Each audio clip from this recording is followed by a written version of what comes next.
I dag så skal jeg dra herifra til Sverige akkurat nå, så skal jeg dra et annet sted til Sverige.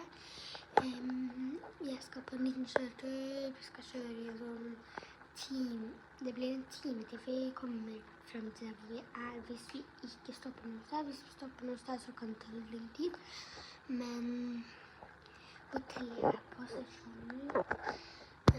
Vi skal nå dra, jeg har visst det hotellrommet, men vi skal dra nå snart, og vi ses på det nye hotellet, og jeg skal filme rommet akkurat som rommet som jeg var på dette hotellet, og så skal vi etter det hotellet vi skal på nå, så skal vi på et til hotell, og så skal vi komme hjem til tanta mi og være der litt, men vi ses på neste, eller vi ses på veien da. Jeg er i bilen nå.